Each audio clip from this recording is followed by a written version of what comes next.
Pineal Stories is intended for information and educational purposes only. The content shared on this podcast should not be taken as medical advice. We aim to raise awareness and foster thoughtful discussion around symptomatic pineal cysts.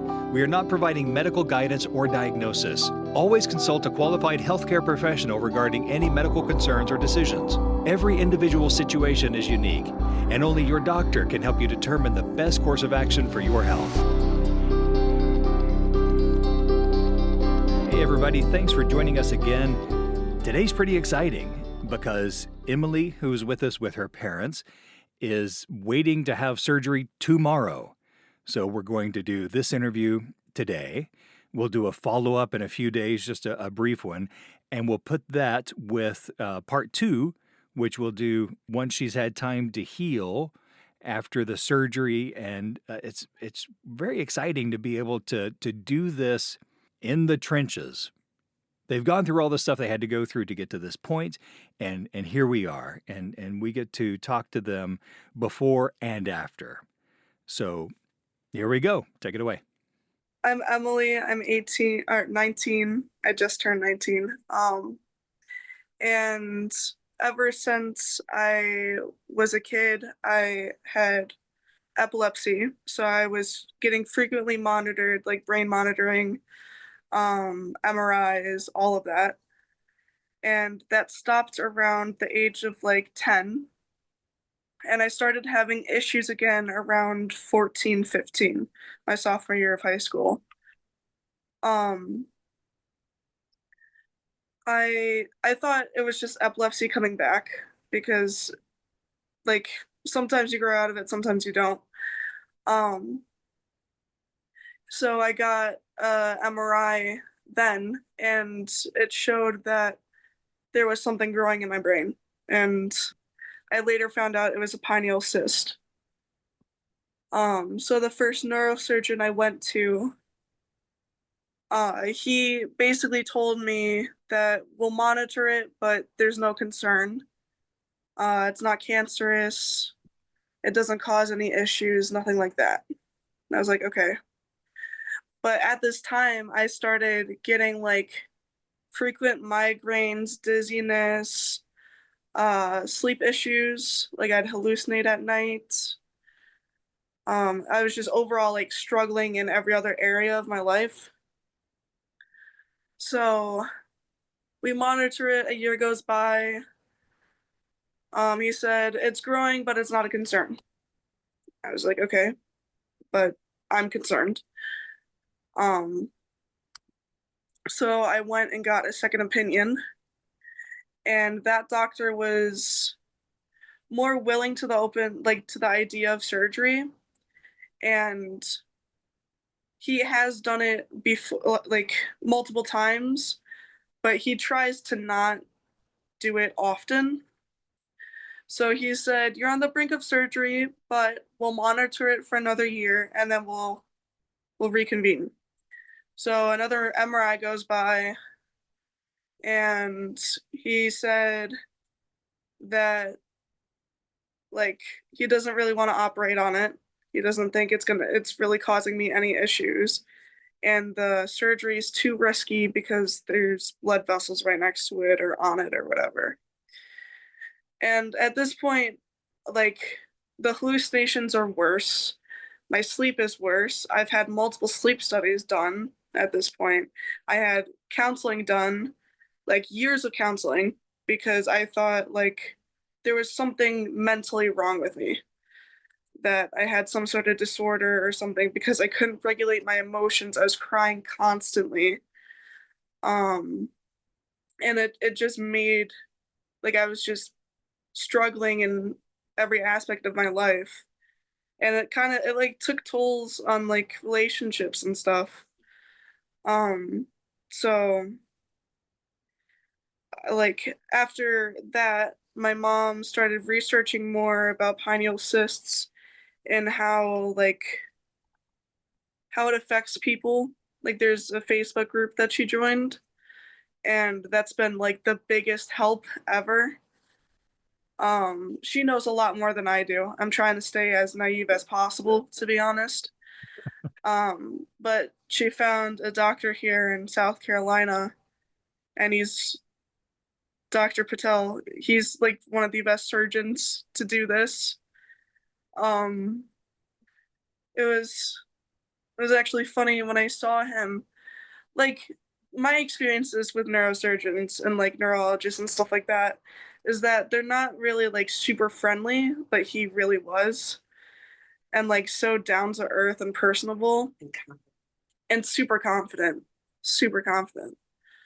And I listed like all my symptoms, and he's like, "Yeah, like this is the cyst.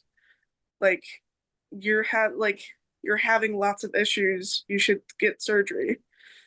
And at this point, like I like in the room we were talking, like I was just in shock. I was like, "You're telling me that I'm actually having issues for once?" Like it was like confirming everything that I've had, because like I spent years of like years of finding out like what is wrong with me? Like why can't I regulate my emotions? Why can't I sleep?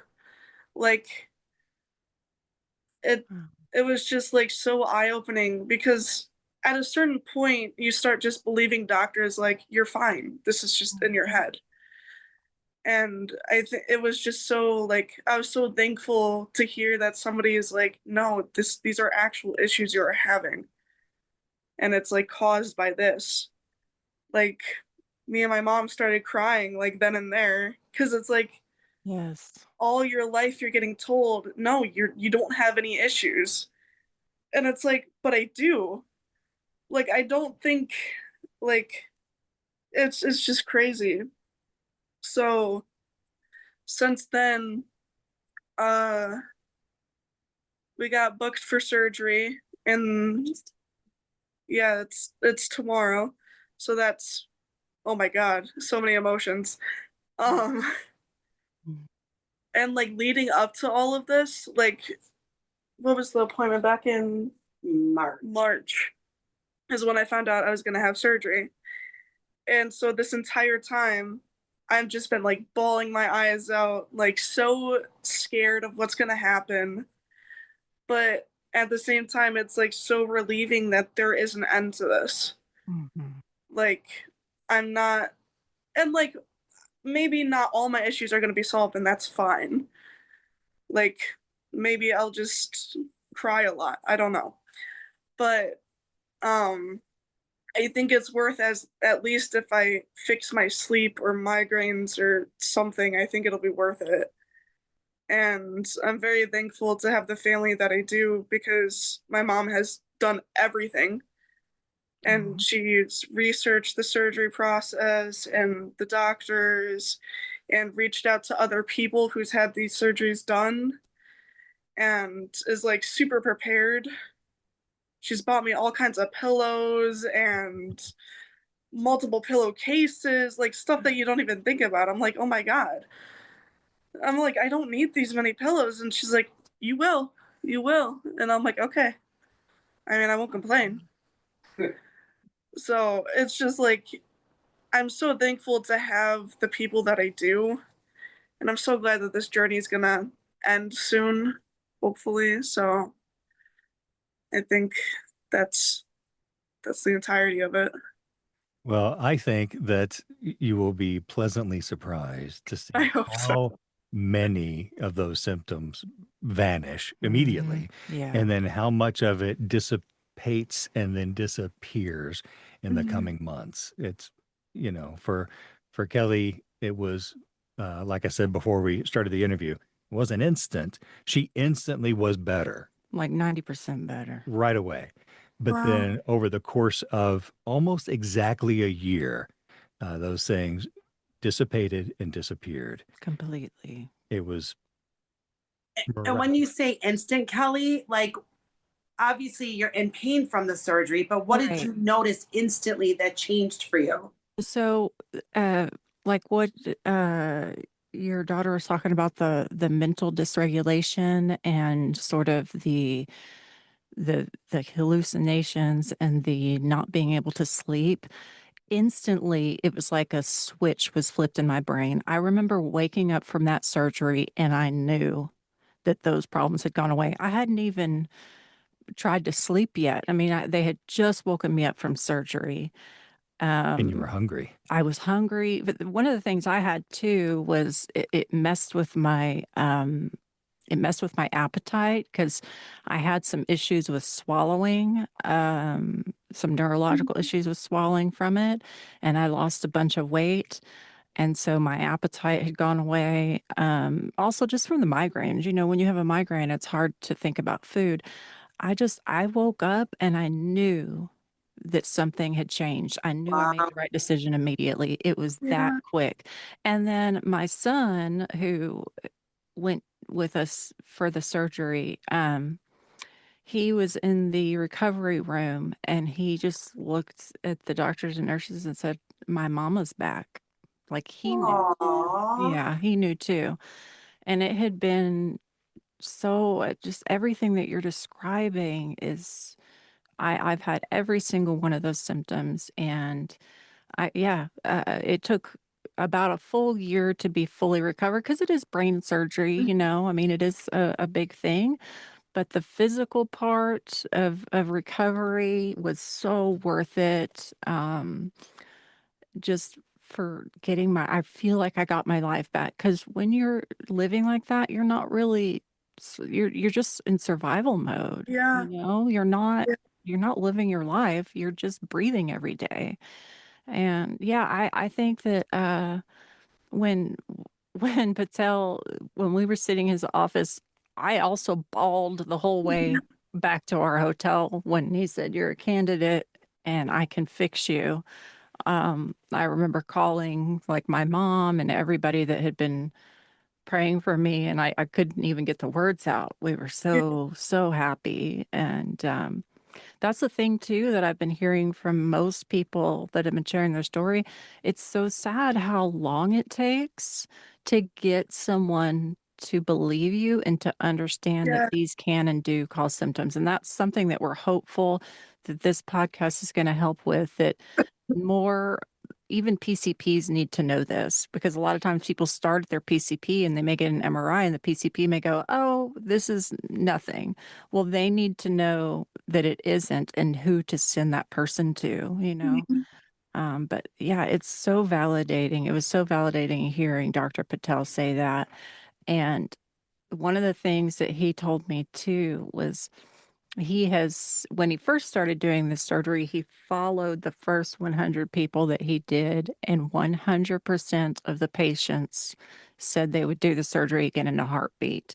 And so far, everyone that we have talked to that has already had the surgery, I asked that question, um, and we'll ask it of you when you're better and you've had some time to recover.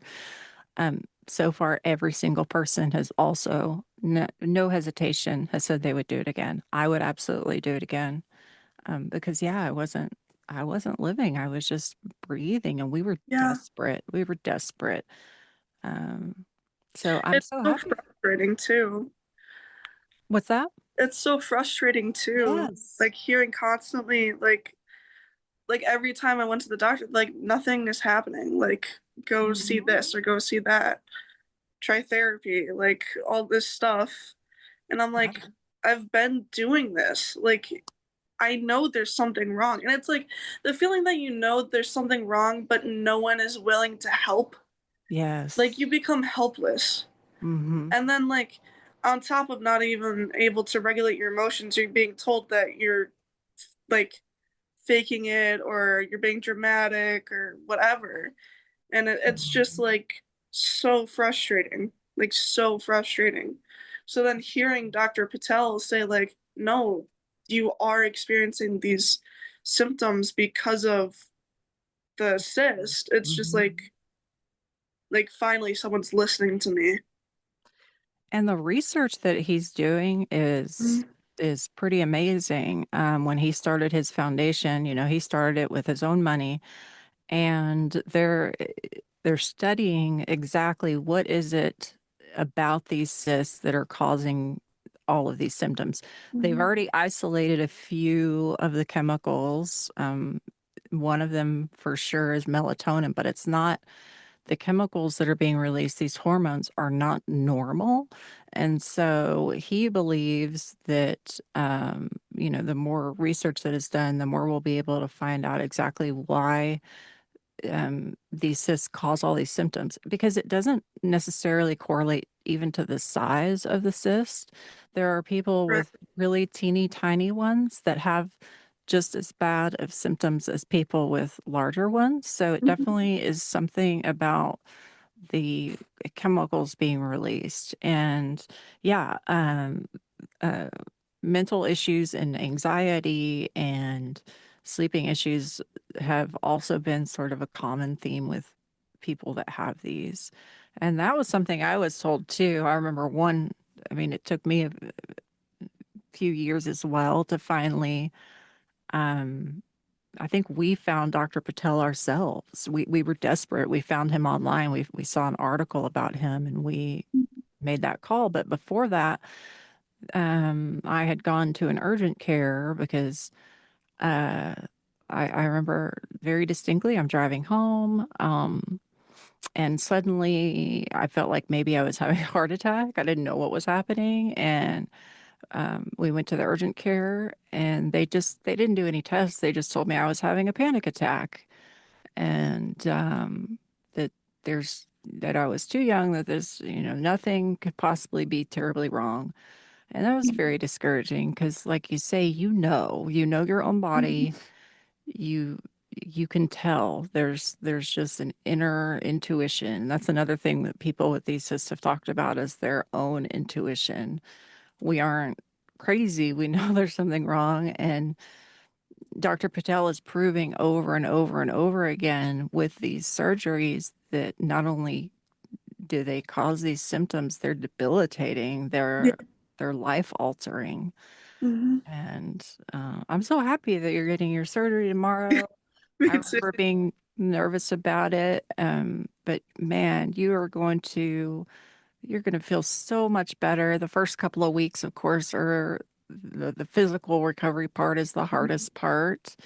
But I just remember being so happy, even though I'm like in pain and I'm recovering from brain surgery. I remember still just knowing that I was going to be better, that something was Yeah. already changed. One So, of the weirdest thing for me was the recovery process for the surgical site because your body will take those little pieces that are left and they'll be encapsulated and dissolved and reintroduced back into your body. I forget, there's a name for that process that I forget. it feels bumpy. And so, yeah, the result is it feels like there's gravel inside your head, and then Oh, it feels smooth, and then it's gravelly, and then it's smooth. It's weird. You can actually physically touch it and feel the progression of the thing. Yeah. Yeah. that's So so it's weird. something.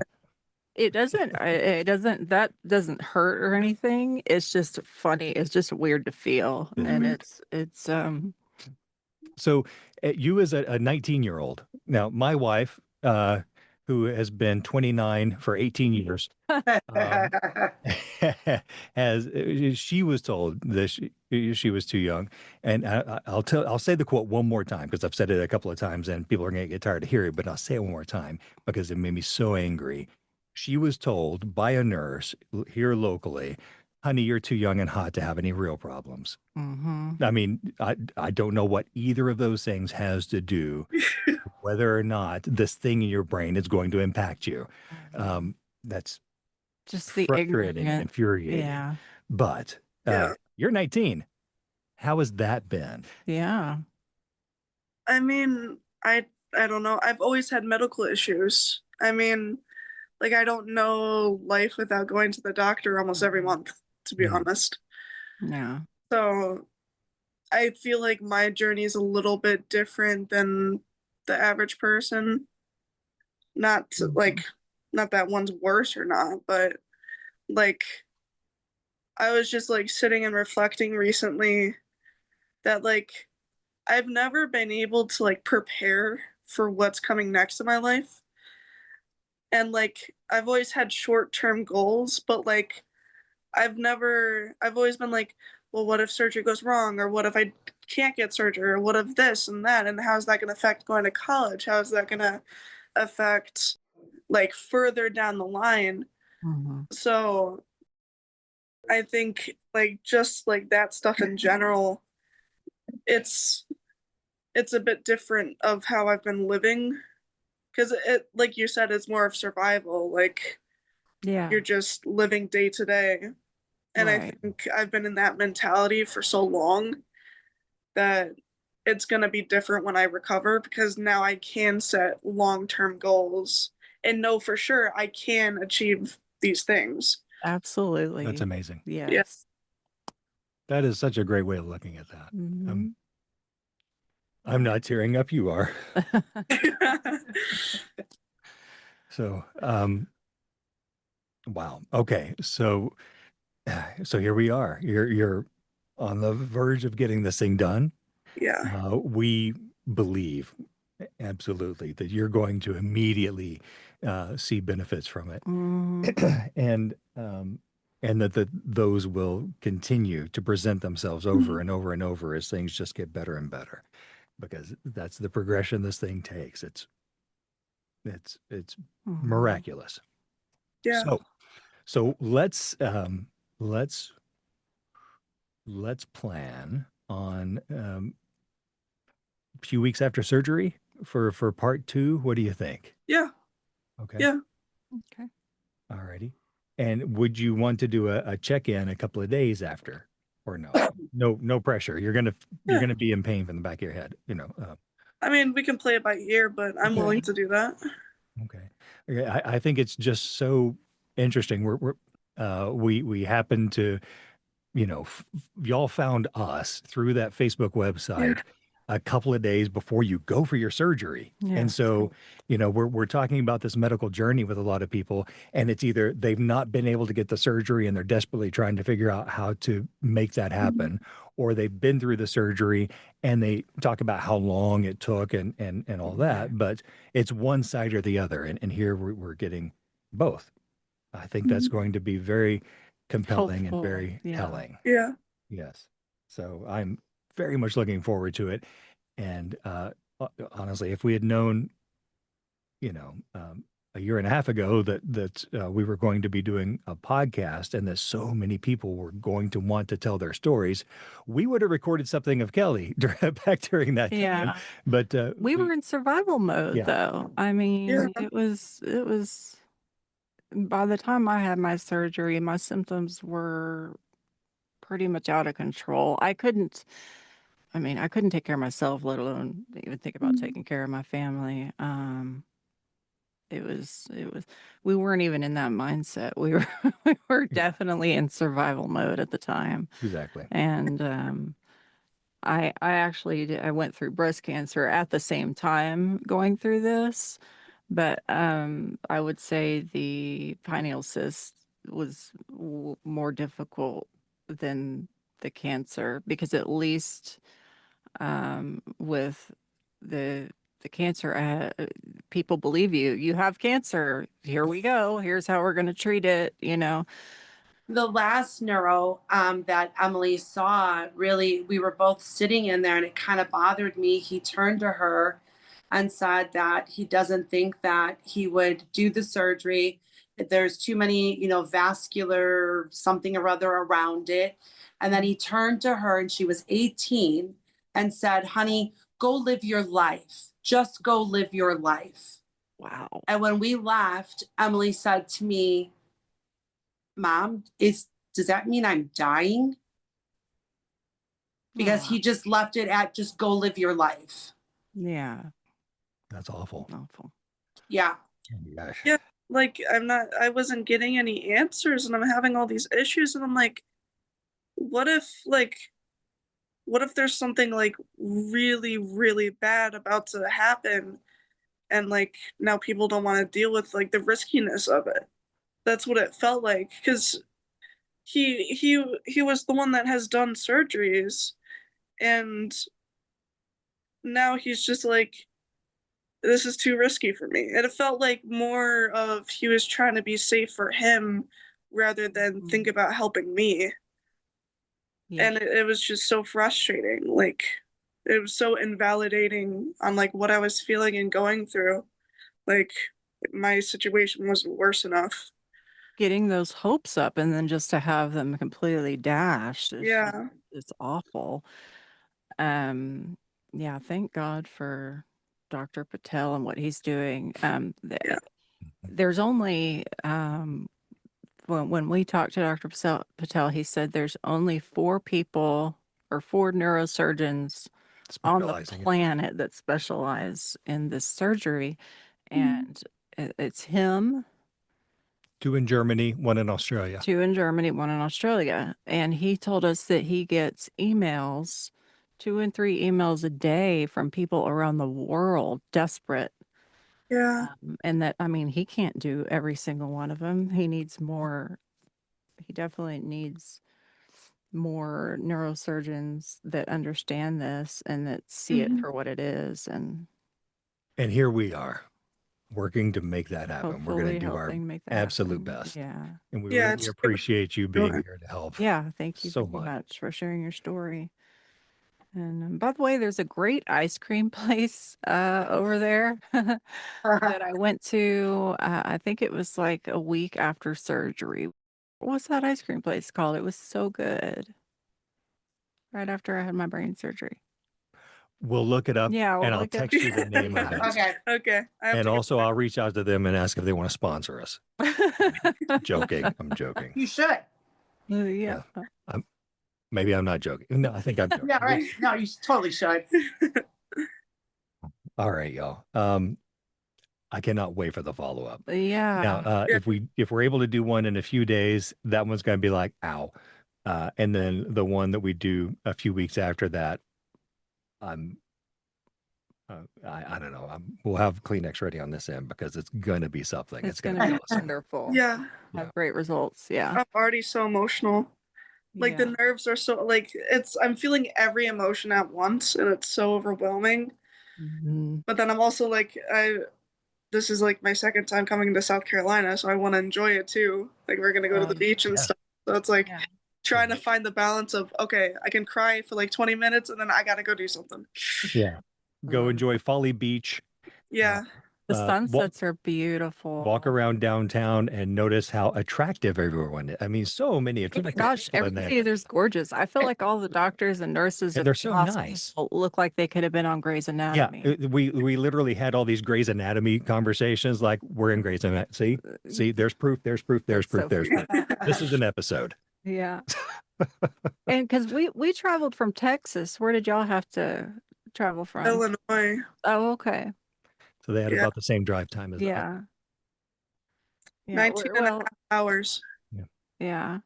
And we had to drive because of the time.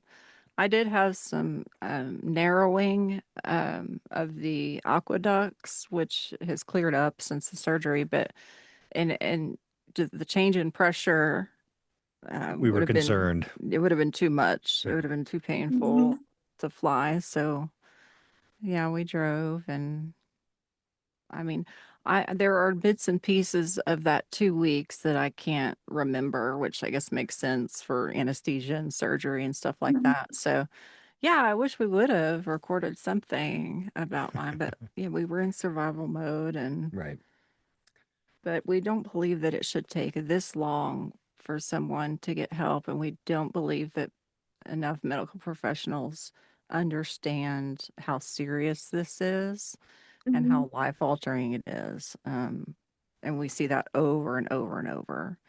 Everybody's story talks about seeing either a neurologist or a neurosurgeon who tells them, well, this isn't that big of a deal and it wouldn't cause these symptoms. And Mhm. you're right, you do kind of start thinking, well, Yeah. am I nuts? Like, what is that? But no, you know deep down that you're not. You know deep down that there's something wrong. And Mhm. so good luck tomorrow, although you won't Yeah. need it Thank because you've you. got Dr. Yeah. Patel. And Vicky, would you mind shooting us a text when it starts and then when it's over? We'll pray Sure. for you. We're praying people, so we're Absolutely. Thank you. okay. And I just started up the recording again, just to let everyone know It's off-track ice cream. So if you're in Charleston and you're having brain surgery, it probably helps. Thanks, y'all.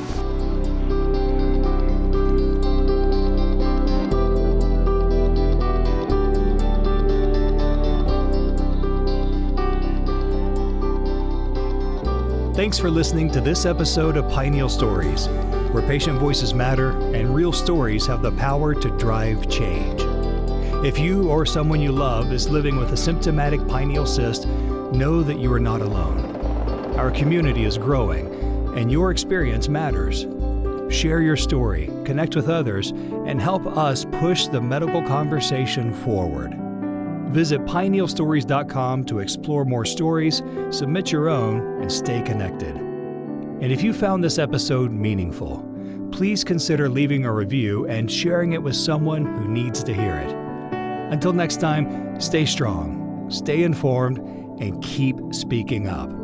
This is Michael Abels with my wife Kelly, and you've been listening to Pineal Stories. Thanks, y'all.